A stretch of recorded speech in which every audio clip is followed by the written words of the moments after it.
The 2021 census gives a snapshot into how Britain has changed in the last decade. And perhaps the most significant findings are about religion and race. Now, this map reflects how densely populated Christian communities are in England and Wales. And for the first time ever, less than half the population of England and Wales describe themselves as Christian, down from 58.3% in 2011 to 46.2% last year, a drop of 5.5 million people. Hundreds of thousands, at least, of English people who have converted to Islam, and there's a steady stream of people who are converting to the faith, particularly and interestingly amongst women who are attracted to the values of the faith. The dignity of women, of course, is a key theme in Islam, spoken of in the Quran. Assalamualaikum warahmatullahi wabarakatuh. Alhamdulillahilladzi arsala rasulahu bil huda wa dinil haqq liyuzhirahu 'ala dini kullihi wa kafa billahi syahida. Asyhadu an la ilaha illallah wahdahu la syarikalah wa asyhadu anna Muhammadan abduhu wa rasuluhu la nabiyya ba'da. Berjumpa lagi dengan channel saya Mars Techno. Saya doakan semoga semua sahabat dalam keadaan sehat selalu. Pada video kali ini kami akan menampilkan pandangan ahli teologi yang berasal dari Inggris, yaitu Paul William, dalam channel YouTube-nya yang bernama Blogging Teologi, tentang kemerosotan pemeluk agama Kristen dan makin pesatnya perkembangan agama Islam di UK. Kita saksikan saja video berikut ini.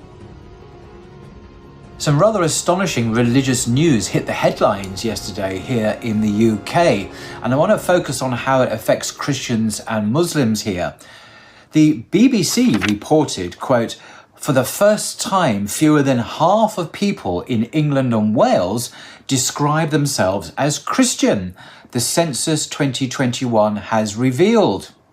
The proportion of people who said they were Christian was 46.2%.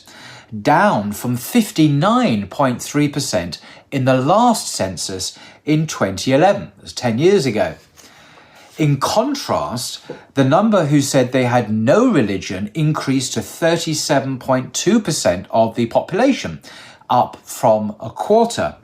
And interestingly, those identifying as Muslim rose from 4.9% in 2011 to 6.5% last year. Now, the census is carried out every 10 years by the Office for National Statistics. Professor Linda Woodhead commented, "Ticking no religion does not mean having no beliefs," she said. And Linda is Professor of Religious Studies at King's College here in London. She said, "Some will be atheist, a lot will be agnostic. They just say, I don't really know. And some will be spiritual and be doing spiritual things," she said. Scotland's census, by the way, was due to take place last year, but was delayed by a year due to the COVID pandemic. Now, in another report in The Guardian, we read, "The census revealed a 5.5 million fall in the number of people who describe themselves as Christian." Now, that's a 17% fall. And a 1.2 million rise in the number of people who say they follow Islam, bringing the Muslim population to 3.9 million. Now, that's a 43% increase in the number of people who identify as Muslim.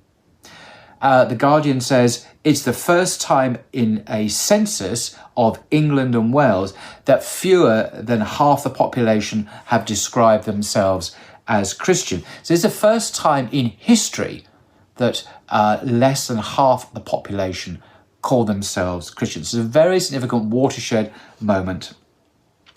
So according to the new census, to summarise, there are nearly 4 million Muslims in England and Wales. And all this despite the negative media coverage of Islam in the popular press.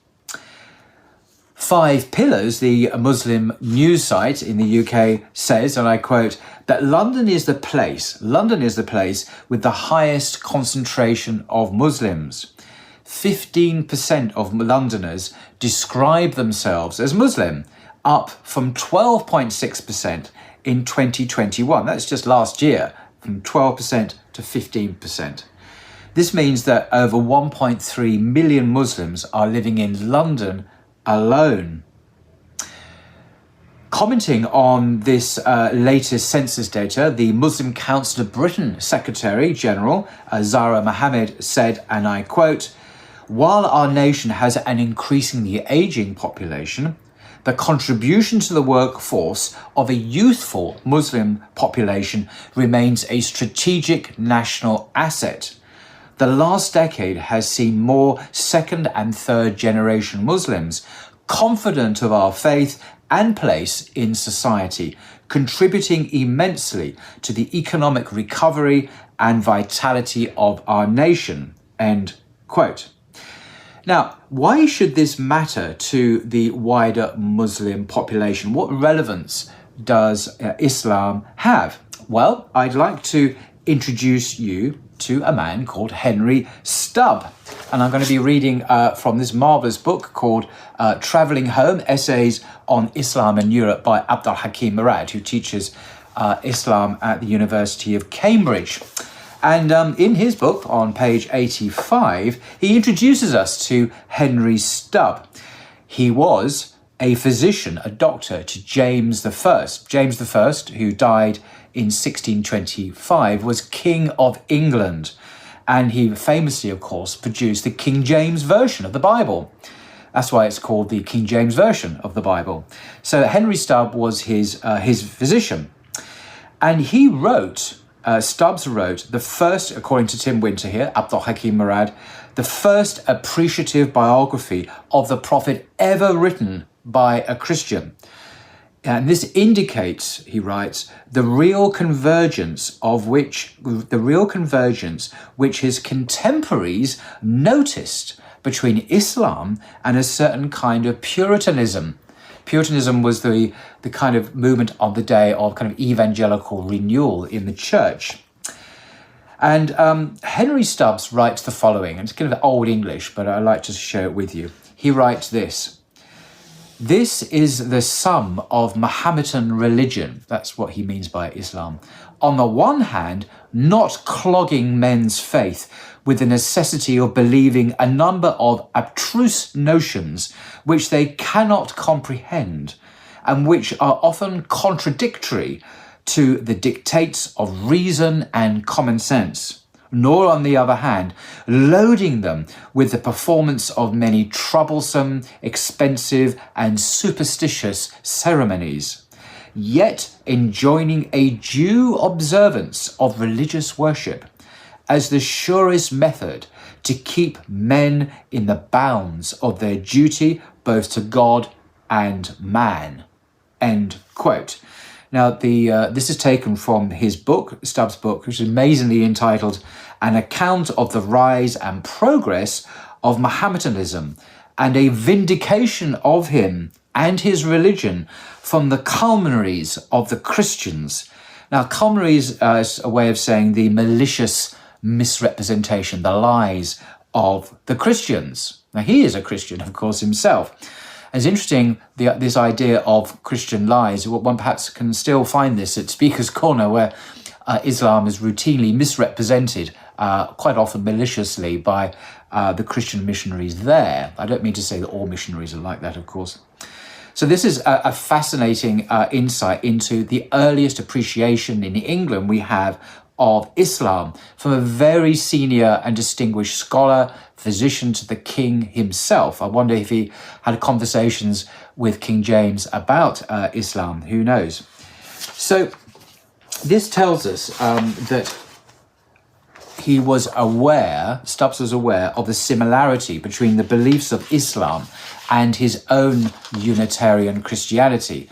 And he can be seen as part of a growing tradition at this time, expressing a dissatisfaction with the intellectual inconsistencies of Trinitarianism, as he saw it. And he's seeking to discover the original Unitarian roots of the Christian tradition in the Middle East. And this is very interesting because he identifies Islam with this. And of course, we can go back to Moses and then to Jesus and to Muhammad, peace be upon them all of them from the Middle East, from the same part of the world. And so even this early on, there was a awareness in some quarters in England of the authenticity and the truth of Islam. So this is the relevance really of Islam. It's a calling back to the faith of Moses, Abraham, Jesus and Muhammad, of course, peace be upon them all. A belief in one God, a Unitarian faith, a God of mercy, a God of justice, a God of love, and so on. And this is part of English history. It's not alien to it. And all of these religions, as I say, find their roots, their historical roots in the Middle East. So if we have accepted Christianity as part of our history in England, then Islam is no less a part of that historical heritage as well. So there we are. I just wanted to share with you amazing news. Islam is the one religion, major world religion in Britain that is bucking the trend and is increasing its adherents quite dramatically, mainly, of course, through immigration, but not just through immigration, also through conversion. There are hundreds of thousands, at least, of English people who have converted to Islam, and there's a steady stream of people who are converting to the faith, particularly and interestingly amongst women who are attracted to the values of the faith. The dignity of women, of course, is a key theme in Islam, spoken of in the Quran and in the hadith of the Prophet himself, upon whom be peace. And this attracts many women over against the materialism and the sexualization of gender and their own sex, of course, that they see in wider society. So this census result is very interesting news. The inexorable, I think, the inexorable decline of Christianity in Britain and the rise of Islam and other spiritualities as well, not just Islam, but Islam is by far the most significant increase, I think, of all. And it remains, it will in the future, I think, become the main focus of monotheistic energy in Britain as the other Abrahamic faiths decline. Anyway, till next time.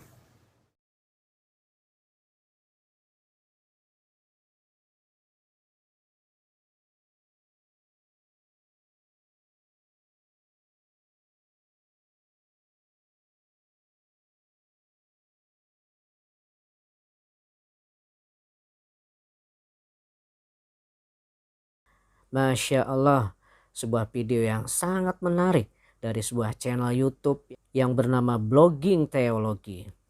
Beliau membahas tentang berita yang masih hangat di kalangan Kristen maupun Muslim mengenai hasil sensus penduduk di tahun 2021. Banyak laporan oleh media mainstream di Inggris yaitu BBC dan Guardian yang menyatakan keterkejutan mereka bahwa untuk pertama kalinya di UK atau United Kingdom, yaitu negara Inggris dan Wales, dalam sensus dinyatakan bahwa orang yang mengaku agama Kristen adalah kurang dari separuh jumlah penduduk, yaitu hanya 46,2%. Turun dari sebelumnya 59,3% pada sensus terakhir di tahun 2011. Sensus penduduk ini dilakukan dalam 10 tahun sekali saja.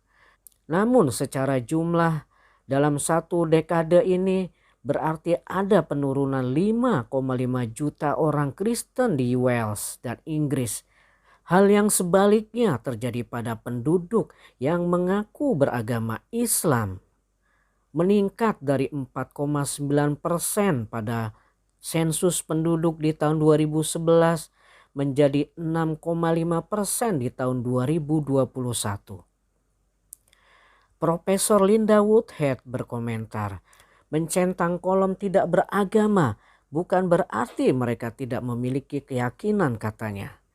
Dia mengatakan beberapa dari mereka akan menjadi ateis dan banyak dari mereka menjadi agnostik dan tidak berafiliasi pada agama Kristen.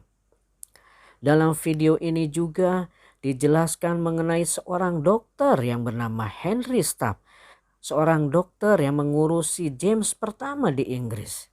James adalah Raja Inggris dan James pertama ini meninggal di tahun 1625.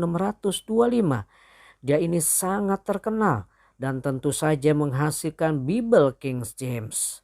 Itulah sebabnya di dunia ini ada Bible yang disebut Bible versi King James. Nah sahabat, mungkin itu saja sedikit video reaksi dari saya. Mudah-mudahan bermanfaat. Wabillahi taufik wal hidayah. Wassalamualaikum warahmatullahi wabarakatuh.